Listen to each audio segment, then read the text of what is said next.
Tuesdays, November 12th, 2020. This is Roqe.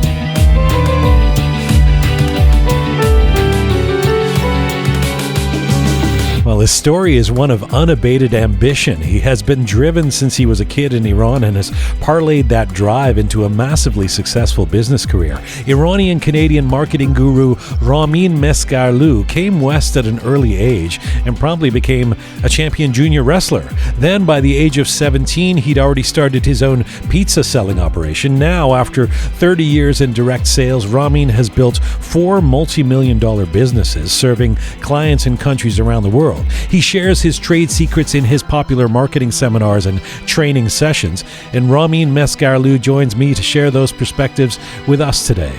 I'm Jian Ghomeshi. This is Roqe.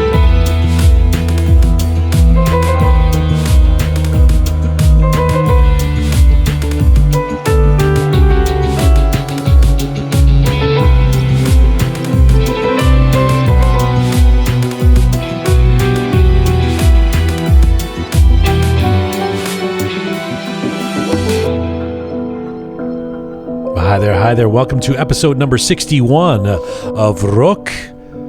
Hope you're in good spirits. امیدوار هستم که شاد و شنگول باشین. We are thank you, Captain Reza.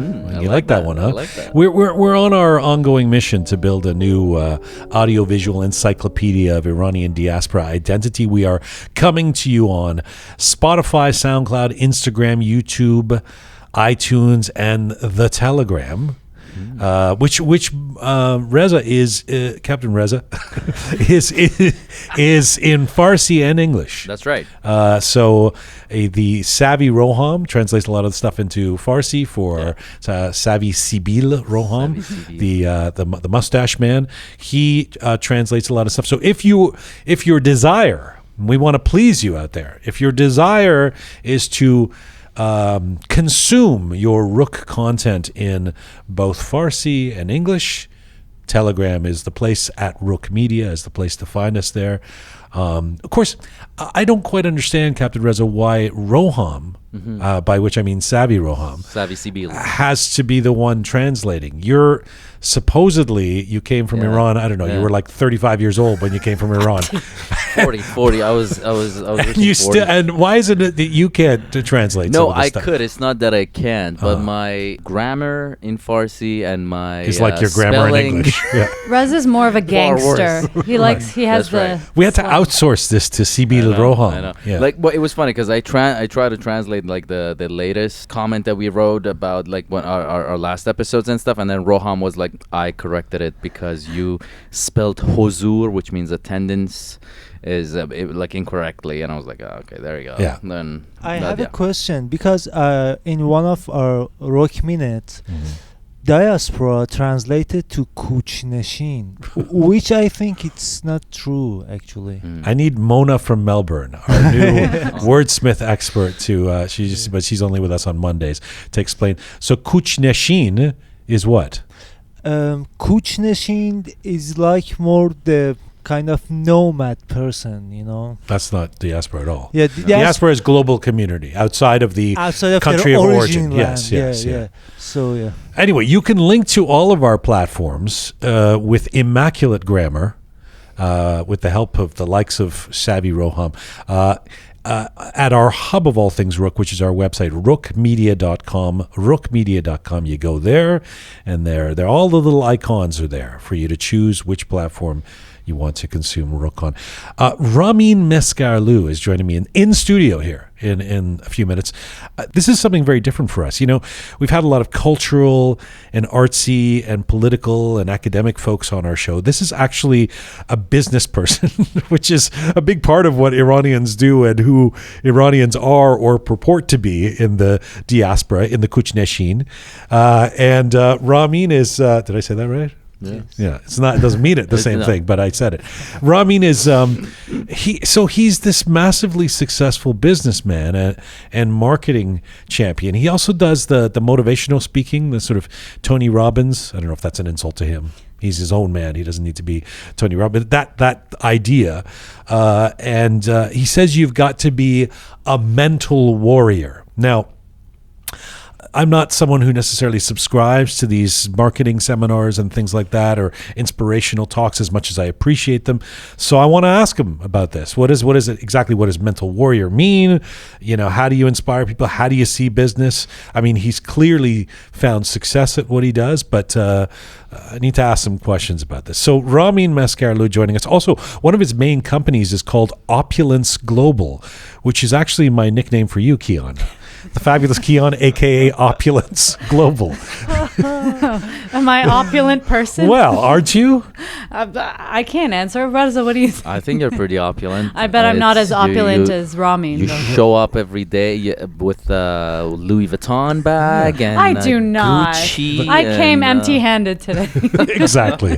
That's the way you arrive. Very opulent. Usually.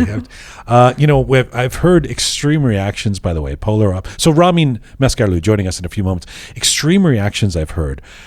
Polar opposite feedback to my admission on our last episode that I had not had pizza lathered in ketchup before.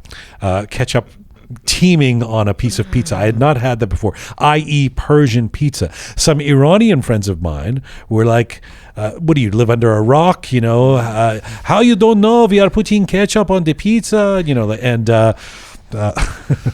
And then my non-Iranian friends, or at least two of them, two I've heard from since the episode was posted, pretty much said, "Ooh, like they don't get it," And I don't know what to do. I'm at a fork in the road with my pizza eating. Should I, moving forward, use the ketchup on the za to demonstrate my respect for our true culture, our national culture of origin, or do I go with what tastes appropriate and right?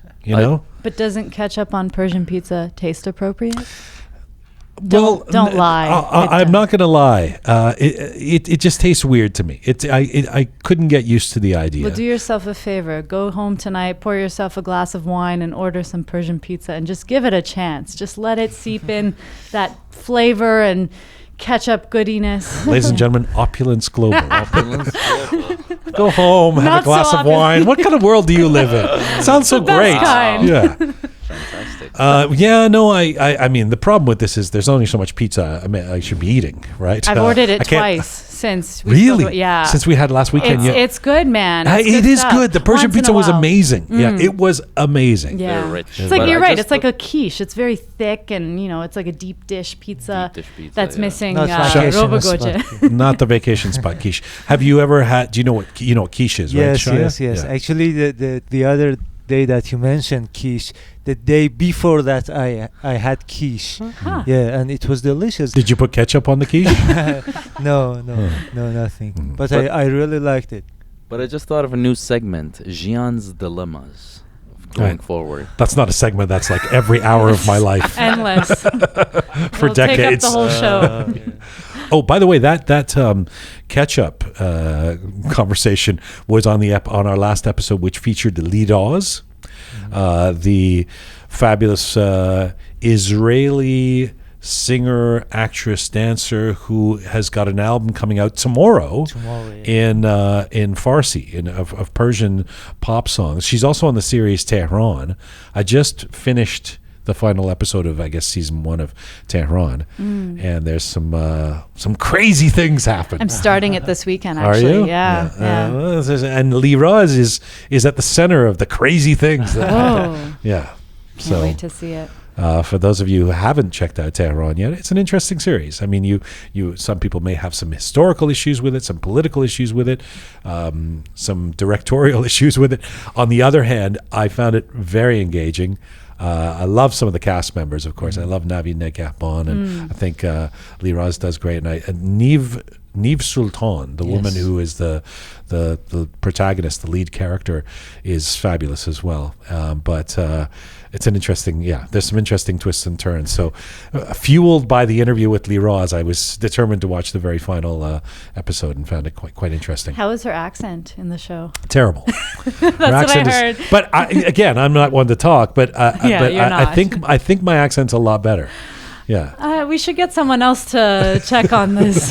Shaya, Reza. No, your accent is way better. Come on. Asil. Yes. ایرونی اصیل هستم خانم. It's worse than mine, and that's saying a lot. Let's talk Farsi for a Okay, minute. chash. خوبی؟ Let's have a Farsi off. حال شما خوبه؟ ازم خیلی خوبه. حال شما؟ خوبه. بد نیست؟ بله بد نیست. چه کارهایی امروز چه کارهایی داری؟ کارهای خیلی زیاد دارم مثل امروز. خب Okay, that's now the let's end, have that's the end. Shaya translate that. Shaya, what did she say? Oh, actually, I just changed my mind. No, Liraz is much better. See what I'm saying, Shaya? Now we know. Oh, that was gold. That was great. We can still edit that out, I right? like that we stumped each other on what are you doing today? Why can't we just normally talk? خب حرف بزنیم دیگه. رامین داره میاد رو شومون. توی سن. تو سن؟ Yeah, there. Wow. What sense? Yes, sense. میاد توی سن دیگه. مگه نیست؟ Well, this is a different type of set. Oh, But you're right. سن روک. آره. Yeah. Also, I should say this too. Monday on Roqe, Kian, Okay, I'm listening. a cultural icon Ooh, from Iran. I don't think you know who's coming on Monday, do you? I don't believe so. I don't think so because this has just sort of happened in the last few days, and I'm not sure if everybody knows. A cultural icon of Iranian descent, obviously, will be joining us for a feature interview. I'm very excited, truly honored to have this person coming on our program. Kian, Who is it? The tune in suspense? on Monday to see who it is, or actually come into work. I'm very And- impatient. No. Really, you're not going to tell us? I'm very impatient. No, I want to build the anticipation, all but right. I know Shaya knows, and Shaya Yes. is very excited as Yes. well. Shaya, is he like inflating this? Should we all be very excited? Oh, yes, Okay. super excited. Oh, yeah. does it start with a G? Okay, you don't have to answer. Okay. Gee, that was so random. Gugush. Oh, no. Cultural icon. Yeah. Anyway. That's one. Can you reference anybody else? I'll go so far as to say it's not Gugush. Okay. Yeah, Okay. but as big as Gugush Oh. in another field. Yeah, that's actually true. As All big right. as Gugush in another field. Interesting. Okay. Yeah. All right. I guess we have some letters based on the Liraz show Yeah, and the we do, and catch up and the. Yeah, we have quite a few, and I've actually collected a few from older episodes, new letters that came in. So we'll get to those. All right, we will get to all of that. Let's get to our featured guest today. My guest today is an Iranian-Canadian business success story who parlayed the ambitions of a young star athlete, he was a champion wrestler, into becoming one of the top trainers in the world of marketing and one of the top industry experts in distributor compensation plans. Ramin Mesgarlou is arguably the most serious direct seller in the world. His specialty is MLM, or multi-level marketing, and he is the founder and CEO of Forensic Network and Opulence Global, which is Canada's largest private design fashion house. Opulence has grown to become one of the world's most prestigious luxury fashion houses, competing in the same market as Harry Winston, Cartier, Gucci, and Louis Vuitton, among other benchmark brands. He was born in Iran in 1968, ended up in Ottawa, Canada after the revolution, but Ramin's ambitions have always been at the forefront since starting his own pizza delivery business at the age of 17. After 30 years spent in direct sales, Ramin has built 4 multi-million-dollar businesses serving clients in 204 countries and territories across the globe. He has been the cover feature of Preferred Magazine, Canadian Business Journal, Viva International, Canadian Jewelers Magazine, and he's one of the very few Canadian entrepreneurs who have been on the cover of the American Business Journal. And today, Ramin Mesgarlou is also considered one of the industry's successful master trainers. He is the author of Forensic Networker, which is a comprehensive training course containing all of his methods and secrets to his building success. And right now, Ramin Mesgarlou joins me in the Roqe studio. Hello, sir. Good to be with you, Jian. It's a pleasure. It's nice to have you here. Likewise. Thanks for doing this. I want to talk to you about peaks and valleys. I want to talk to you about your story. I want to talk to you about the lessons you've learned in business and motivating people. Let me start with this. Life does not sustain. If you're not getting better, you're getting worse. You know those words because they're your words. What does that mean to you? But the universe is not still. Everything evolves, and since we are part of the universe, you have to evolve or you become obsolete.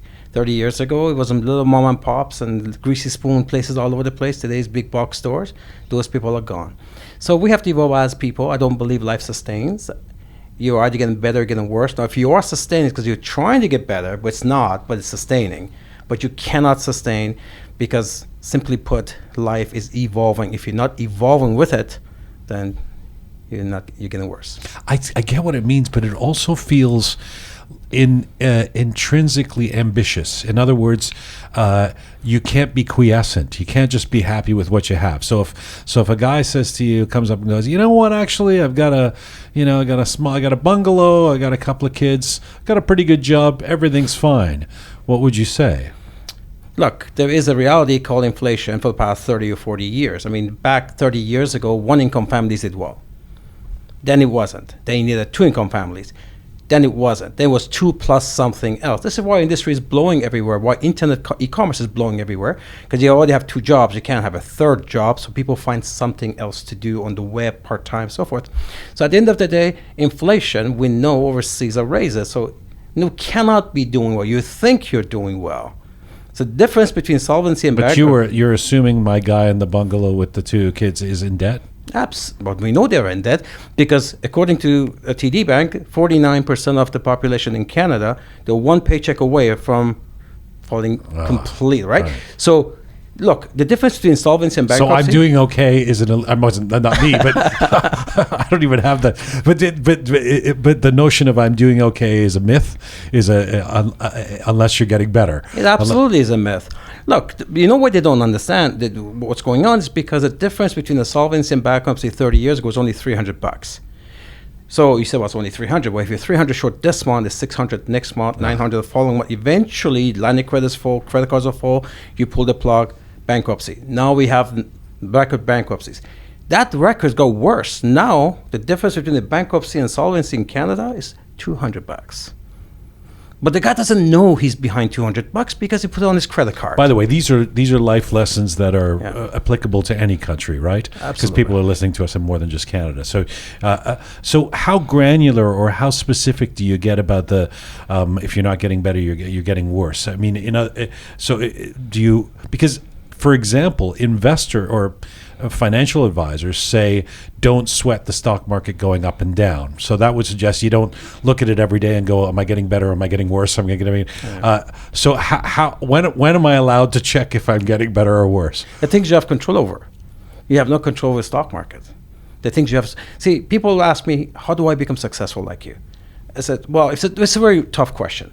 But I said, but if you have to really break it down into 2 things. Number 1, you need an opportunity because a job is not an opportunity.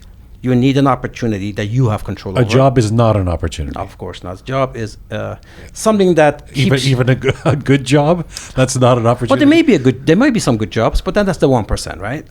That's, when we take a look at as a whole, when I don't talk about exceptions like you. We're talking about people who, the general public, right? Right. So if the general public, somebody from general public who wants to evolve, get something better, come out of the masses, they need 2 things. Number 1, they need an opportunity. Start a home-based business, go e-commerce, something. Number 2, you have to evolve. In other words, you can't stay the same, expect different result. Right. You got to become more than what you are. And so you take control of what you have control over, not what you don't. So this is interesting because I know you've said I'm basically unemployable. Genetically, you don't like working for people. No. Yeah. So that makes sense that you would say a job's not an opportunity. But a job is a lifeline for a lot of people, It right? is. But it's not an opportunity. It pays the bills. See, opportunity is something that allows you to go somewhere you're not now. It allows you to become much better version of yourself, allows you to tap into the life's menu that only a few individuals have access to, because most people don't get to see life's So full what menu. happens to the example of the girl who works in the mailroom and works her way up and works hard and becomes the vice president of a company? Doesn't that mean the job in the mailroom was an opportunity? Well, if you take a look at the stats of how many people get to do that, look, we all heard about the dog-eat-dog world, but that comes from the corporate world. At the end of the day, very few, yes, they can work their way up there. The masses will never have that opportunity. I can already tell I'm going to enjoy talking to you. I've got there's so much to cover since you've got all you're like the financial Yoda. I'm going to come and ask you all these questions. So let me ask you first of all about your personal routine. I was thinking about you. I was thinking, okay, he's got all of these things going on. You seem like a pretty balanced guy. You live in a home, in a rural community outside of Toronto. It's been said that one of the most common habits of successful individuals are that they're early risers. When do you get up in the morning? I'm not one of those. So here's the reason why. Here's the reason why. Okay. Our business is global. So A job is not an opportunity. Getting up early is not an asset. What else can you tell us? Well, no, for me, my staff get up early, so I guess I have the privilege of not to do that. Okay. But the reason why I don't, my business around the world, different time zones. So while people shut down 5-6 in the afternoon, my staff shut down 5-6 in the afternoon. I am on my WhatsApp and webinars at midnight, 2 in the morning, sometime at 4 a.m. because Okay. in Israel is different time while I'm here, and I really need to be available for my leadership globally. That's why my hours varies a little bit. Are you a workaholic? I am. You are. Absolutely. Well, that's interesting because you're also the guy who said in your late teens or early 20s that you wanted to retire by the age of 30.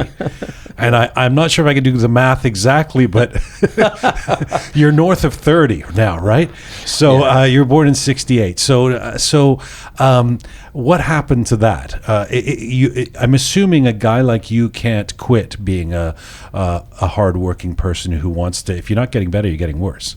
Well, I was always a little bit of a weird kid, right? So I'm 16. I'm retired at age 30, and I worked really, really hard. And at 30, I did retire, and it lasted about 10 months. Now at that time, I had my big 5,000 square foot home, and I wasn't making a lot of money. It was about 25,000. You said you made your first $1 million by the age of 25. 25, yeah. You know, I know that because you've said it. Yeah. Yeah. So by 30, you've even made more. That's right. And what happened to the retirement dream? I got bored. Well, yeah. What are you going to do? Why would you want to retire at 30? What does that even what mean? happened? I tried to retire. It took last 10 months. I took things like ballroom dancing and rollerblading. I even bought golf clubs. I used it twice, and I realized you don't retire at 30. You just get bored. Do you? But I would think the opposite would be a problem for you, which is that how are you ever going to retire? Because you just want to keep you're addicted to things growing, right? That's true. You're going to be one of those guys who's like 85, a billionaire at 85, who's like working 16 hours a day to make more money, and everybody's like, Ramin, slow down. You don't need to do it anymore. Yeah. And you're supposed to be the coach. Yeah, but you know what though? I believe in another concept, which is when you're fresh, you're ripe. When you're ripe, you rot. You gotta stay fresh constantly, because retirement is a good way to rot. You always need that next. I'll call it the next. I wrote in my book, life is not about achieving happiness. It's about happily achieving. It's always about the next. Because I'm telling you, if you look at science, and people don't know this, 1/3 of the astronauts, when they come back from the mission, they go nuts. Because once you've been to the moon, what else is there? There is no next. That's true. Right. So look at all these rock stars. I mean, you're a celebrity yourself. All these rock stars, all these people, many of them become drug addicts. So they're becoming, why? They have everything. They got all the money, the women, they got everything else, and there's no next for them. So they revert to things for the release. You have to have that next. So you're right. I will never retire, because if there's no next, then that's when you rot. We won't end this conversation without finding what the next is for you. I want to ask you about your companies and your current business, but take me back first. You've said you had a pretty privileged life growing up in Iran. Tell me about being a kid in Iran in the 1970s. It's pretty cool. I mean, the bus would come pick us up from school. We'd go to private school. There was a fridge in the back of the bus, had drinks in it. It was pretty cool. Where were you? Were you in Tehran? In Tehran, yeah. And your mom was a diplomat? She was a diplomat, yeah. And so what does being a privileged kid mean in the Iran of the 1970s? Well, look, I don't remember much of it, but I know the stories. Like, I was the first one in my street to have a bicycle. You know, so those are the stories you hear from your aunts and uncles and stuff like this. Now, when we went to India, she was posted there. We went to American Embassy School. Boss would come on. We actually had a clubhouse at our school, and I'm like 10. And we could spend a night there if we want to. The bowling alleys, it was fully secure. So that's what I'm talking about. When did your mom get posted to India? 1978. Oh, so that was right before you guys left Iran. Yeah, exactly. Right. So was that on the way to leaving Iran then? You went to India and never went back? But we were in India for 2 years Uh-huh. when everything changed. Right. They asked her to go back. She didn't want to go back because the schooling at the time was non-existent in Iran. So she came to Canada. Plan was to leave us here and go back, and then she just recognized it's just not doable. And Rami, can I ask you where your dad was? My dad was still with us in India. Okay. Then he went home to sell some stuff, and then he came here and he passed away 15 years ago. So your mom was the diplomat. She was the head of the family. Yeah. So it sounds like you would characterize your childhood as a pretty happy one. Oh yeah, absolutely.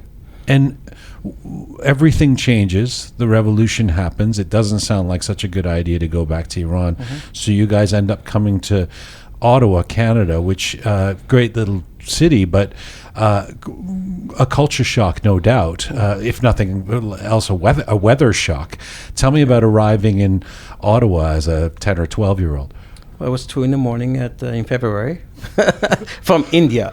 Right. So, yeah, it was a bit of a weather shock. Look, we were athletes. My brother and I were focused on what we were doing. My uncle was So you'd already been involved in the athletics, the wrestling and everything when you were in India and Iran? No, wrestling was here, but my uncle was wrestling in Iran, so we had that history. Ah. So when we came here, our job is school, wrestling.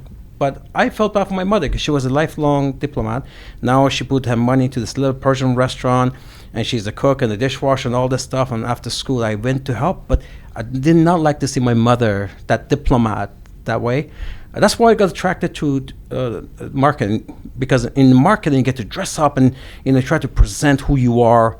And so that was, my mother was my first motivation, my why I wanted to do this business. So wait a minute, your mom was an international diplomat, comes to Canada and you guys opened a little restaurant. She opens a Persian restaurant. That's right. That must have been difficult for her. It was, but my dad. Is that where you wash dishes, by the way? No, I had that too. There too. I know you washed dishes when you were like 13. My first job, I worked in a restaurant in Ottawa called Hayloft. It was an Ottawa Athletic Club, and I don't know why they employed me because it's a big restaurant that had alcohol. But I used to work till 2, 3 in the morning washing dishes, and I was 13. Yeah, wow. $2.85 an hour back then. I remember that.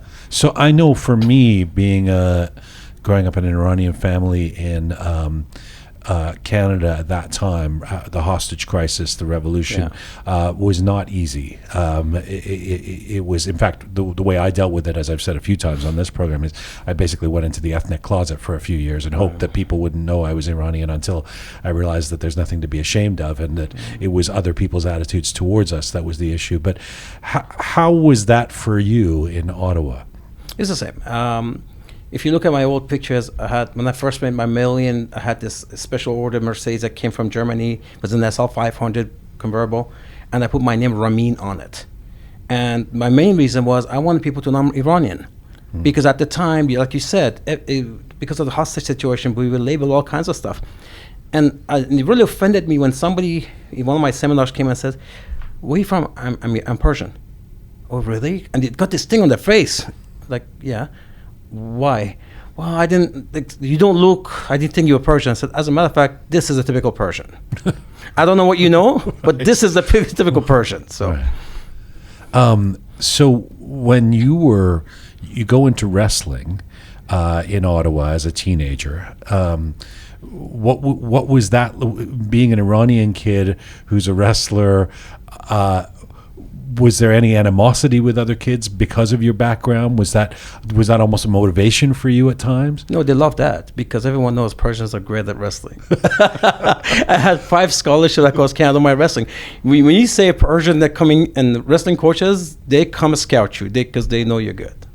Yeah, and so and you become a junior Canadian champion at wrestling, and you're very involved in that. So I've got to think your mom, who's the diplomat, and you've grown up in a well-off Iranian family. Wrestling is not necessarily the career trajectory that's expected from the bourgeoisie. What were her thoughts on your career decisions? Yeah, you're right. I won national championship at 15, 16 years old. And my mother wanted me to be a doctor. I can't even see blood. It was not for me. And I always had to be an entrepreneur. I had that in me because, I was a weird kid. I could drive into these places in Ottawa. I see these mansions, right? I see nice cars. A normal person drive through. I said, okay, it's nice. I would drive through them. I had this burn inside my stomach, that I wanted it so badly. I was happy for who had it, but my attitude was like, why not me? So I had this burn, and that's that maybe an average person doesn't get. You've said one of the things, it doesn't surprise me that you're often asked about how did your athletics or your wrestling years inform your business life and your career trajectory in the financial and business world.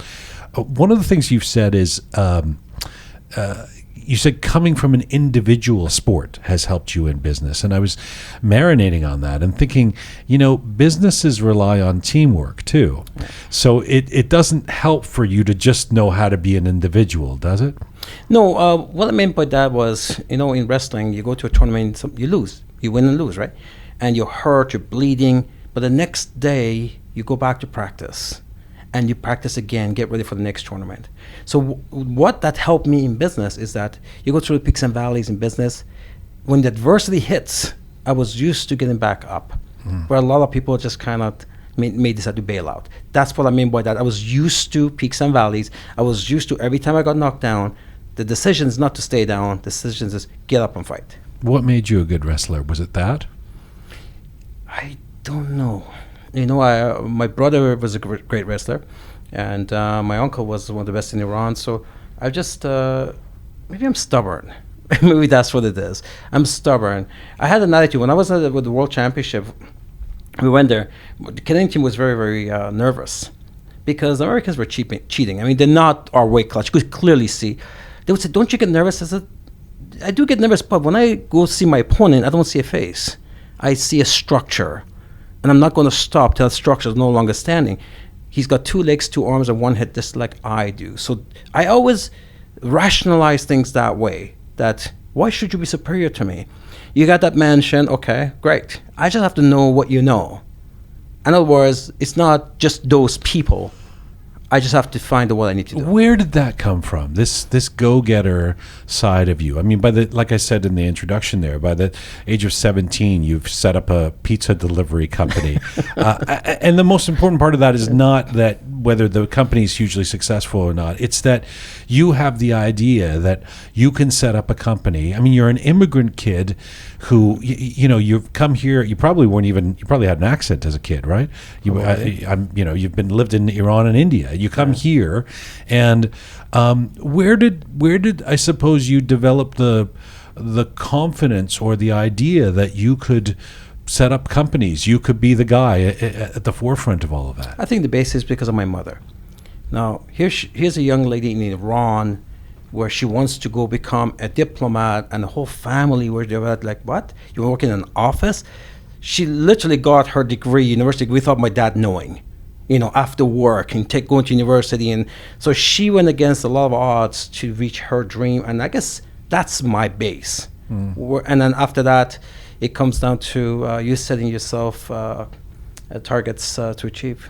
You have this, Ramin, you were doing pretty well at the wrestling. You were training for the Olympics. The story is you get injured.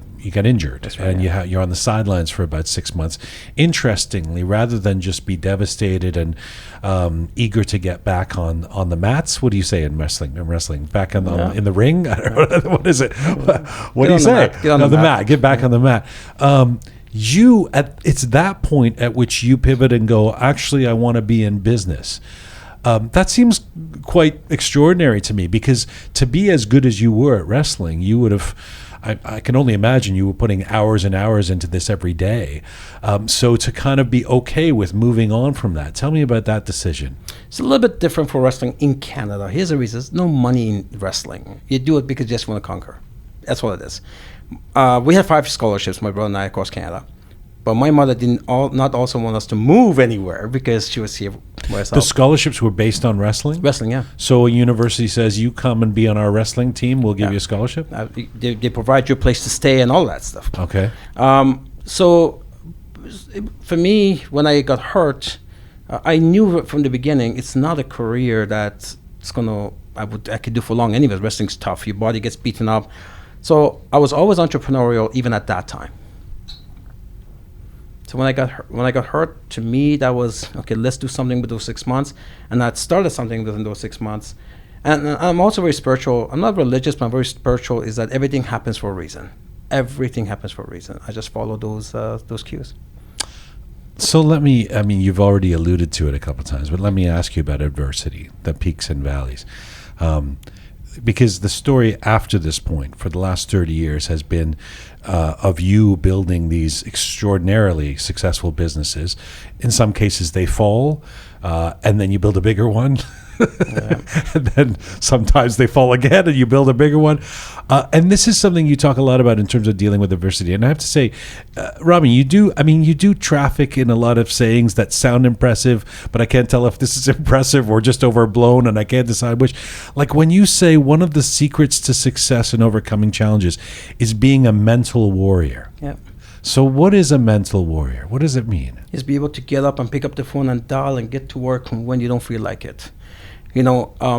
It's very difficult to achieve anything if you let your feelings dictate to you. You got to set some targets, break those targets into daily and hourly. And in order for you to do that, you need to be a mental warrior. In other words, put aside the feelings. It's irrelevant to my job. We can be so one-dimensional. I don't feel good. So what? Get up your butt and go to work. You have to be able to separate your feelings with what you got to do daily. If you have a child, it doesn't matter if you feel good enough, if they're sick, you take care of them. That means we can all do this. So it can be one-dimensional. I break up my different parts of my life in different pages, and I make sure I go by a Stephen Covey system, which is 1, 2, 3, 4. 1 is urgent and important, while the ones have to get done on a daily basis. These are tasks. Tasks. Is this different from the promise list, or is this the promise list? No, promise list is something I created because we hear a lot about goals. Mm-hmm. To me, goals doesn't mean anything because it's something that's nice to achieve. And that's a word people like to use. To me, goals is like a New Year's resolution. I'm going to quit smoking, lose some weight, and 3 weeks later in the year, it's gone. I said, don't set up a goal list. There's no accountability to that. Set up a promise list. Here's the reason why. Promise is personal. It's your word. Most people, when they make a promise, they do all they can to keep that promise. Because it's accountability. It's personal to you. Mm-hmm. Goal, okay, it's just something nice to achieve. So I set up a promise list, and then when you got those promise lists, now you have a daily target to go for. So I want to stay on the mental warrior thing because I want you to teach me how to teach me how to be a mental warrior. Teach me a little bit, or tell me a little bit about what you tell people. In terms of learning how to be a mental warrior, you referenced the task list. So you're someone, I'm guessing from what you just said, carries around a calendar, an iCal or whatever and you break down the whole day and you know exactly what you're supposed to be doing every hour of the day. Well, for that stuff I just use my calendar. It's on my phone. But look, at the end of the day, what we need to be able to do is wake up in the morning, know what we want to do, and actually do it. So when I say mental warrior, it's easy for me to say, you know what, I miss my son. I'm going to stay in Oliver extra week and not go to work. It's easy. But you know why I don't do that? This is a story that I share in my seminars. When he was 4 months old, so I would say put a target bigger than yourself. Because if it's about you, then you can very quickly either give up on that or reach that. The target has to be bigger than you. In my company, I said to the billion, I don't need the billion. My life is good. Why do I say to the billion? Because this is one of your taglines. It's to the billion. Yeah, that's our target. That's the next thing that you want to say. So The billion being $1 billion a year, yeah, in a sales. year. In sales, yeah. Okay, all right. So Jeez, he's setting your sights low. All right. and you know what's funny? Because I launched this company in my home office. My home office was smaller than this. That's how I started my company in 2005. And that's when This meeting our studio, which is massive, by the way. It's no. Look, this is amazing because one thing I do know, if I were to do the Jian motivational book, I would say one thing for sure: you're not going to make the $1 billion unless you set your sights on getting it, right? Unless you say you're not going to accidentally make a billion. No one accidentally is going to get there. It's about setting that goal and I guess willing yourself to do it. Making the promise, right? The promise list. Yeah. Sorry, I cut you off. Go ahead. No, that's okay. No, the reason is that I could have said, I just want to be successful. Okay, well, I was successful before this company. I said the $1 billion for a reason. Because if the target was low, when we reach it, then I want to quit. I want to go on the beach somewhere. I said $1 billion, our comp plan is 70%. That means $700 million goes as commissions every year. We want to create 1,000 millionaires. In other words, I set a target bigger than myself, so I have to keep working. I'm here 15 years later. But what if you don't get there? I don't want to suggest this, but what if you don't make the $1 billion a year? And you're 90 years old, are you still going to be like, God damn it, my promise list, I got to get the... I mean, how far do you go with this? It's funny you should say that. My 10th anniversary, we have this massive celebration. 10th anniversary of what? For my company. Okay. 40 countries came for that. Media platform was jammed, 50 companies over there. Airport Road, International Plaza, 1,800 people, they're directing traffic. Everyone's having, it's a 4-day party, convention, all this stuff. I have this massive runway. We have Canada's largest fashion show is ours, called Ferry on the Runway. So we have 75-foot runway and all these Which people. company of yours is this? Global Wealth? Those are my fashion line, Okay, Ferry designer lines. Ferry, yeah. And everyone's celebrating for 4 days. At 3 a.m, I got up from my suite. I went down. I sat down on this platform, the runway, which is getting ready for the next day. Whole place is empty. I'm having a pity party. And pity party to me is that when you sit there and you just angry, right? Yeah. Mm-hmm. And I was having a pity party because when I launched my company in 2005, I said we do the $1 billion in 10 years. That was the 10th anniversary. You're clearly a failure. Yeah, that's exactly what I was feeling. So you're right. But Baba John, no, I mean, don't you feel like there'd be some people? I'm sure there's some people listening to this going, "Dude, settle down." I mean, it's not going to be. Because life is not about achieving happiness; it's about happily achieving. Listen, we create lots of millionaires because of my attitude. If I would have gone to the beach, but hang on, I was going to save this to the end. Let me get to this right now. Yeah. Why do you care so much about stuff? Because I get it. I like some nice things, but you really, you want to achieve. For you, achieving sounds like it's the money. You want the big, and you're not alone, by the way. And especially in the Iranian community, you wouldn't be alone. But you like stuff so much. You like material things. No, but you're wrong, though. My compensation plan pays 70% back to distributors. So that's 70 cents of every dollar. So that's 700 million out. We don't even keep it. Then I live on a very small percentage. Ramin, you called your company Opulence. You like expensive things. I do. I guess I don't. Yeah. So why? Why is the $1 billion so important to you? Why isn't it knowing how to recite a Rumi poem or walk on the beach next to your mansion or whatever? Well, let me tell you what. Because this is the challenge that an average person has. Somebody says, I don't need, money is not important. But let me tell you something, money is not important, you're not supporting any charities. Because we have orphanage homes in Kenya. I have 13 different charities that I support. Everything that we put out, especially kids, are dear to my heart.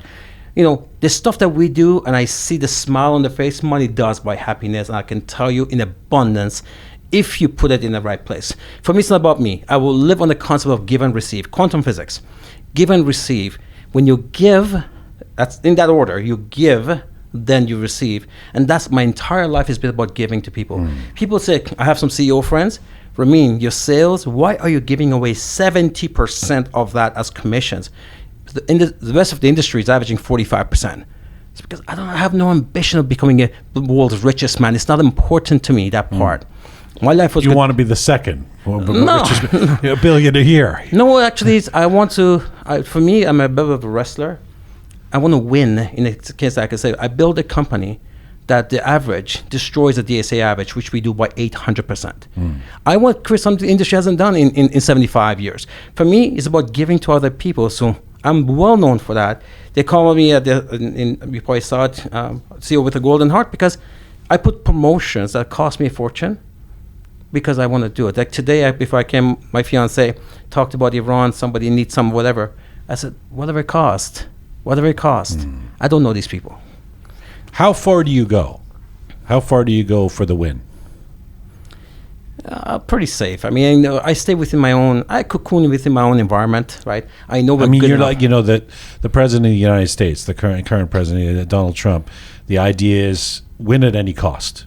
This is a guy who wants to win at any cost, right? Yeah, no, that's not us. We're good enough. Look, there are companies in our industry doing $10 billion a year. Billion may sound big to traditional businesses, but in our industry, we got a long way to go. No, a billion does sound big to some of us, though. So I'm so excited. I've been talking to you about a few different things. I cut you off here. So we were at the pity party on the 10-year anniversary at Airport Road, 3 a.m. Yeah. So what happened to the mental warrior at that moment? I had a breakdown. I only look, I have my pity parties like everybody else. It's just that I learned to package it. That's something that will take me down for a week or two. It takes me down in 2-3 days. Then I learned to package it 2-3 hours. Then I learned to package it 2-3 minutes. Then I learned to package it 15 seconds later, I'm up and running, depending on the adversity. So one of the things that on your list of coaching rules that I've seen that probably is inextricably tied to this, to the mental warrior part, is to avoid negative people. I guess avoid negativity. How do you do that? Oh, easy. I mean, at the end of the day, if somebody calls me to complain, I stop them. I said, did you call to complain or do you need help with something? Because if you call complain, I'm not interested. Help with something, what is it you need help with? I'm just not interested. At the end of the day, this is one thing about the Iranian community. You talk about Iran, all they sit here talk negative about Iran. That doesn't help. Do something to help Iran. For me, Iran's about the Iranian people. I don't care who runs it. People say, why do everything for free for Iran? I'm not doing this for anyone. I'm doing it for my people in Iran. That's what we can do. We don't have the opportunity to stand on the wall, hold a gun, and protect the country. We do what we can do, which is, in my case, advanced training, and if there's zelzele, sale, if there's a flood, something, right. We just raise money and send it down. What about detractors on the internet and stuff? What about trolls? What about that kind of negativity? Trust me, everyone gets that. When I was younger, I was 20 years old when I got in this direct sales industry, and we came out strong and we did some good stuff.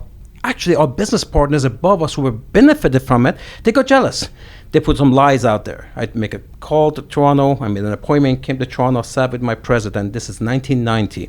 He said something I never forgot, and I've been sharing that to millions of people. I told him, Terry, you're hearing stuff, it's not true. He looked at me, he said, Ramin, with a smile. He said, Ramin, did I call you? I said, no. He goes, if I have a problem with you, I'll call you. I know what's going on.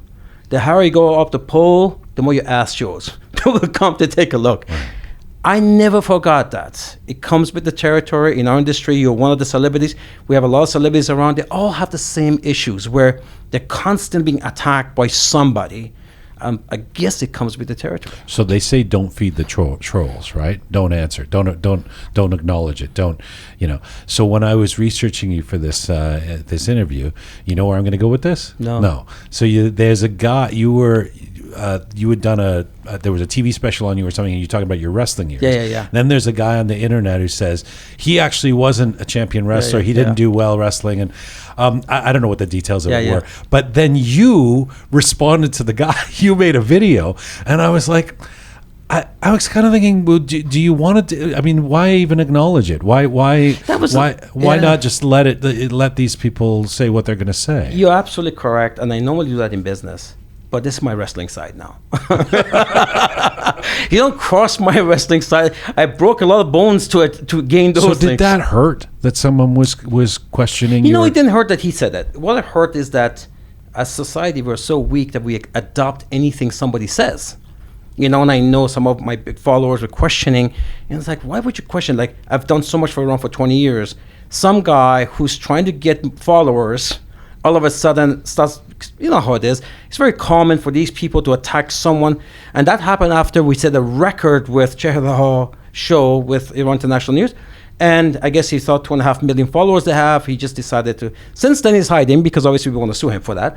But yeah, I did have to respond. And the reason I did, to be honest, many of my followers said, please respond to him. Yeah. So I did it to protect them, really, not really this person.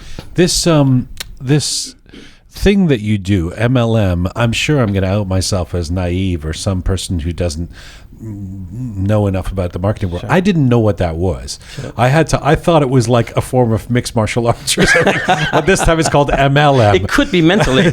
Yeah. So it's mixed level marketing. No, multi-level. Multi-level, sorry, multi-level. I got the mixed martial arts in my head now. Yeah, multi-level marketing. Why is that important? What is that, and why is that important? Because it gives the average person an opportunity to hit a financial home run. There is nothing else an average person can do. You know, look, I mentioned earlier, now people have 2 jobs already, and it's not enough. Inflation is killing everybody, including governments. So if you are falling behind at $200 a month, but then what do? You need an opportunity that's online, e-commerce, at home. And during this pandemic, our banks are shocked. Our business tripled, like 380% since January. Our business gone up almost 4 times. Our business being what? My company. Which one? What The Opulence specific- Global. Okay, Yeah. Opulence Global. So do this as if we're to an audience who isn't schooled on this stuff. What exactly does multi-level marketing mean? Well, multi-level marketing just means that you work from home and you sell products online and in person to people. It's just a form of marketing. It's no different than franchising, with one big difference. With franchising, you get all the franchises, and then as a company, they may get all the royalties. Multi-level marketing is much better than that. Everybody who gets in, they can start their own franchises, and everybody gets those percentages. So essentially what happens, traditional companies, what they do, they take a big portion of their sales, they put it towards marketing, TV, all the stuff. MLM companies don't do that. In my company, I said, okay, Jian, here's my product lines. Go promote it. When your family and friends or whoever, when they buy it, like affiliate program. And you don't have any or very many retail stores, right? We have none. You have none. None. It's all online. It's all direct to the seller. You send the stuff, and so this is why I don't know how prophetic you could have been, but it's a business. It's a business model built for COVID. Right? Absolutely. Yeah. There's no joke that you've been having unlike a lot of folks, I guess, you've been having probably a good year. The largest corporation in the world is Amazon. What do they do? Exactly. Yeah. What do they do? Yeah. Right? And except with Amazon, they don't give you a product, give you nothing. They give you a website and traffic. We give you the most sophisticated website. We give you the products we have done R&D on, and hundreds of millions of dollars. It's in our warehouse. You don't have to buy it. You don't have to ship it to anywhere. We drop ship it for you. You launch an online shop with me. The rest we do. It's weird because when you blend that with luxury, I was thinking that, I mean, you've proven that it can work, and some other companies have as well. I would have thought it wouldn't. I would have thought if somebody's going to drop thousands of dollars on earrings or a dress or that they would need to see it, that they would need to touch it, that they would need to be in some store on Rodeo Drive, that they couldn't just order it. But I guess that's not true, right? It used to be like that. But I mean, look, even Black Friday, I mean, it's bigger than any retail sales. Like the stuff that do people now, I think 74% of the population, they research something online before they buy it. It's become the way to go. Your mobile phone has become now your travel. So it's not like that anymore. So your company, Global Wealth Trade Corp, which owns the brands Ferry and Ferry Mosh, after a few short years is competing with the top brands in the industry. What would you say took Global Wealth Trade to such high levels in the industry in such a short time? What's the secret sauce? Well, there's a few unique aspects of it. One of them is, like you said, no other company in our industry has done luxury, number one, fashion.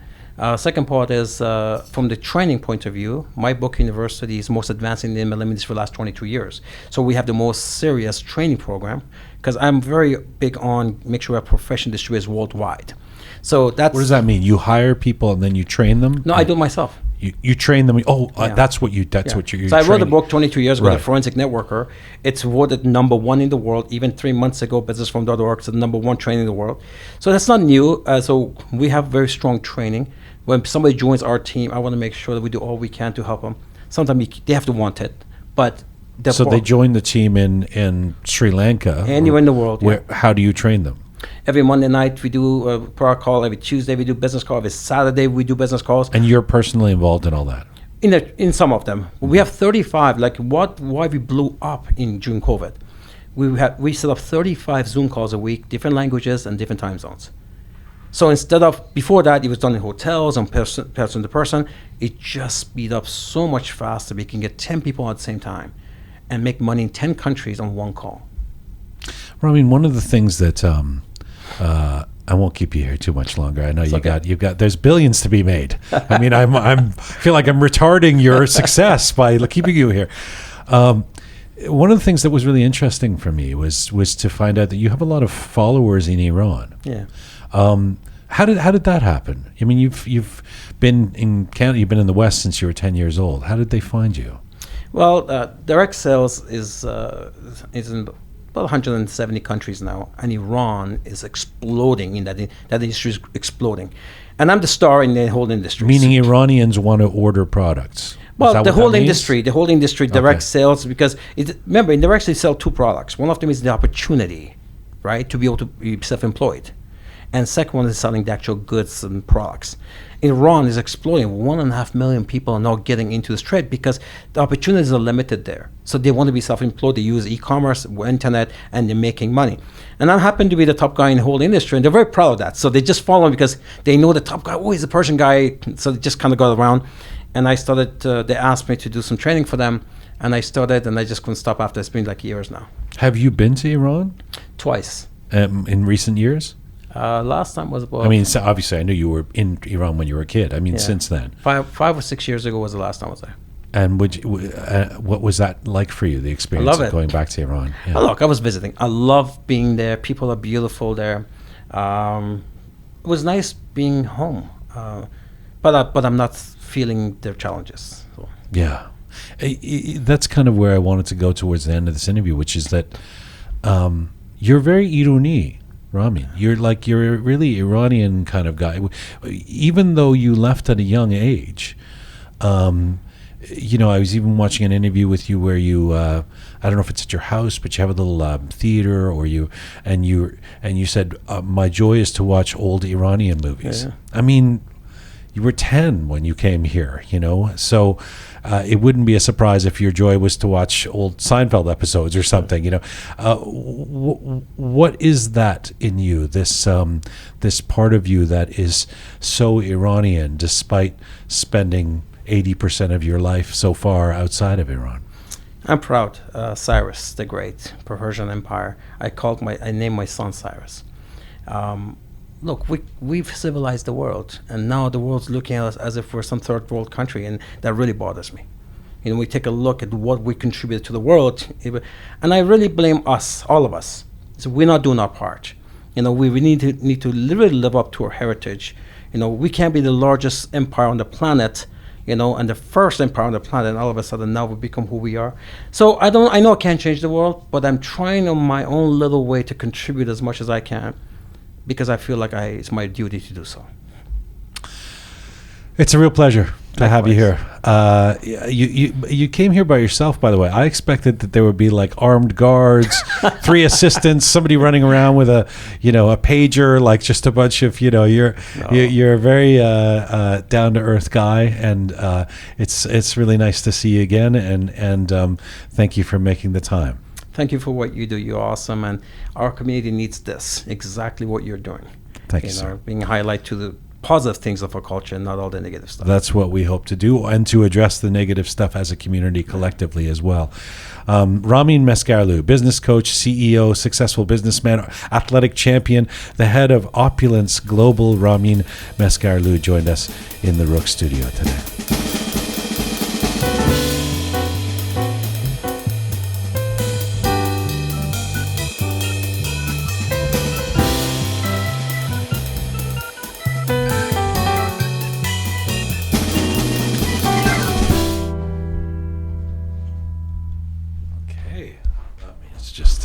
leaving the studio, and the fabulous Keon coming in, and Groovy Shaya and Captain Reza were back here. That was a spirited conversation with Mr. Mesgarlou.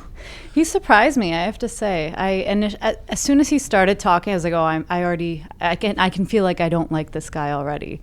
You know, just the typical. That's a very nice thing to say about a man who just left this room. Let me finish. Yeah, okay. I expected him to be like the typical Persian overconfident man. Oh yeah, I did this, I did that. But he surprised me. Actually, he grew on me. He's charming. Yeah. Has he left the building yet? He's leaving. Thank you. I told And him. not coming back after Keon is. I'm saying something nice. He You grew are. on me. Very Your nice. honesty is Yeah. appreciated. Well, not always. Speaking of honesty, let's get to the letters of the day. Yay!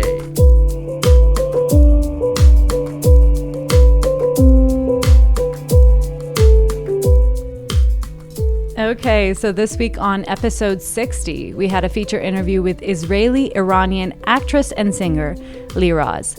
She's better known as one of the stars of the hit new Apple TV show Tehran. Yes. Yeah, so we have on YouTube, Peyman Adel Dusti Haq says, all respect and love to the people of Israel. All human beings are members of one frame, since all at first from the same essence came. The other limbs at rest cannot remain. A human being is no name for thee. And that's a poem by the Persian poet Sa'di that he quoted there. Beautifully written. Very nice. Thanks, By Peyman. Sa'di and by Peyman. Moving on, we have a Mehrdad Turkmania. And this gentleman wrote in Farsi, like in the, I should say Persian, like the language, Yes. you know, Persian, you know, the writing. I'm it's aware Arabic. of Yes. Persian, yeah. I can read it very slowly. So I took the time to read this and write and translate it Really? to You English. translated Yes. it? It took me probably Without the help of Savi nobody, Sibil Roham. just by myself. It took me about 10 minutes to do this. So Only 10 minutes. only 10 I mean, minutes. I'm being serious. A letter, it would take me. It took me some time. You'd yeah. have to figure out the words and Yeah. go, okay, that's an N, that's Yeah. an O. All right. Yeah. Good so job. he says, آفرین عالی بود مخصوصاً برای دخترای من که تو ونکوور به دنیا آمدن و بزرگ شدن. So this was great, especially for my kids, my girls who've grown up in Vancouver and were, تشویقشون میکنم که چند تا از برنامه‌تون گوش کنن و عشق بقیه‌شون میشن. oh wow, I'm going to tell them to listen to some of our shows and they'll become lovers of the show. Yeah. That's beautiful. Right? Amazing. Good I'm job. so impressed, Keon. You should be. With Mehrdad and his letter. All those I want to punch him in the face. But also, no, I am impressed with your You translation. see that? Well All those done. years of Persian school did not go to waste. No, clearly. Well done. All right, so moving on to Facebook, we have Ali Reza Edraki wrote, "Thank you for the excellent interview. Liraz is a great actress and has done a great job holding on to her roots and making connections between two great cultures, Persian and Israeli." Thank you, Ali Reza. Beautiful. Again, I mean, if you haven't listened to this interview from Monday, I would recommend it, of course, on any of our platforms. You can go to our website, roqemedia.com, and link to it from there. Sitting there on the main page, Liraz, whose album comes out tomorrow. Give her another shout out for her album Zan, an album of Persian pop songs, original Persian pop that she did with Iranian musicians in Iran. Comes out tomorrow, November 13th. It's awesome. Thank you, Kian. Khob. And then, so I pulled up some letters from more, some of the episodes we had in the past. So Even though we move forward, people are still catching up on some episodes and then Exactly. leave letters or posts or comments Exactly. on them. Great. Yeah, so way back on episode 28, we had an interview with award-winning journalist and broadcaster in San Diego, the lovely Shali Zomoradi, which I adore. I absolutely love that woman. We have Hoda Mossadegh wrote, Jian, Roqe rocks. I love listening to your podcast, and every time I have tears in my eyes. I love the Persian words in the middle of the English dialogue. We have beautiful people with great minds. Good luck with what you've started. That's lovely, That's Hoda. beautiful, Thank you. right? All right, and then moving back. No reference to Shali there, who was the star of that interview. But Well, she I loved that She loved it. episode. That's a lovely Yeah. letter. Thank you so much. Khob. And then back on episode 35, we had renowned Iranian-American scientist and leading figure at NASA, Dr. Firuz Naderi, on the show. We have a Elham, last name D. Thank you for your excellent program. Very useful, and I can say I got addicted to it. Yes. Jian, you are an extraordinary in what you do. I love the music of the show. The whole team is amazing. Jian, saying Persian words on the program is so sweet, especially Mizun Bashi at the end of the program. Roqe hamsaye qaze. You are the best host ever, so well prepared no matter who you're interviewing. Thank you, Elham. Oh, and about Dr. Naderi, all of what he said was very valuable in all respects. I am one of his fans too. I hope people listen to this program. And Kian, you are fantastic. Hearing your soft voice and the role you have on the program is amazing. I love Roqe. Very beautiful. She sort of lost me at the end there. The letter was excellent, Really? and then That's the only part that really got my attention. some of What the happened? Took a left turn. Mizun Bashi. fantastic. Thank you And so much, Elham. What a lovely letter. Yeah, I have to say that was a contender for letter of That the seems day. like a letter of the It does. year. I mean, that's a But beautiful funny letter. you should say, because I just got to letter of the day. Oh, Panta the artist has just walked into Yeah, the. yeah. She's here for the letter of the day, huh? Okay. Get excited, everybody. It's a good one. So, back on episode 44, we had an interview with the absolute legendary songwriter and composer, Farid Zoland, and one of my favorite episodes. Really, it was truly... Is this letter from you? The letter of the day composed by Kian Nademi. Well, I'm not mentioned in this one, so no. It's only the ones that references my name. Kian's great. Well, I the mean, anti-Masjabrani letters. there was about 5 of them, and I just made 5 different accounts. You tossed them off on one Yeah. night of wine drinking and Listen, writing. Persian pizza eating. Maz sucks. No, I'm kidding. He's wonderful. Yes. Khob, we have a Shabnam Kavakeb wrote, Jian, this was an incredible interview. I enjoyed every single moment of it. It is very impressive that you always know the person that you're interviewing so well. A great interview like this needs a lot of work and preparations in advance, and this is something that you managed to do in the best way. Your great voice, knowledge, and politeness during your interviews are always fascinating, and this specific interview will be one of the most special ones for Roqe forever. It was full of emotions from your side and Mr. Zoland. Thanks for interviewing a legend like Mr. Zoland. As an Iranian, or let's say as a Persian, I'm proud of you, Mr. Farid Zoland and Roqe. Thanks to the Roqe team. Jian, Wow. did you write that? No, I was going to say that. I mean, it's a very Beautiful. humbling. Thank you for picking that one. Yeah. But and thank you to Farid Zolan. That is one of my favorite episodes as well. And for folks who haven't checked it out, episode number 44 with Farid Zolan. That's so sweet. Who was that letter from? This was Shabnam Kavakeb. Shabnam Merci. That was lovely, humbling, and I'm glad that interview worked for you. Thank you, the fabulous Kian. You're welcome. You were Jian. perfect as ever. Captain Reza, thank you. Groovy Shaya. Do we have our ending music? Yes. There it is. Remember, for all things Roqe, you can go to our website, roqemedia.com, roqemedia.com. And thanks to the amazing team who put this show together constantly, consistently. Producer Susan, Panta the artist, Thoughtful Negin, the fabulous Kian, Sabi Roham, Aghay Mertad, English Mohammed, Captain Reza, and Groovy Shaya. Thank you to all of you out there who are supporting us and sharing our content. Please subscribe if you've not done so already. You press the subscribe button. It really helps us out to stay in touch with you. And you can find me on Instagram at Jian Ghomeshi, at Roqe Media is where we are on all the platforms. Have a good weekend. See you Monday. Mizun Bashi.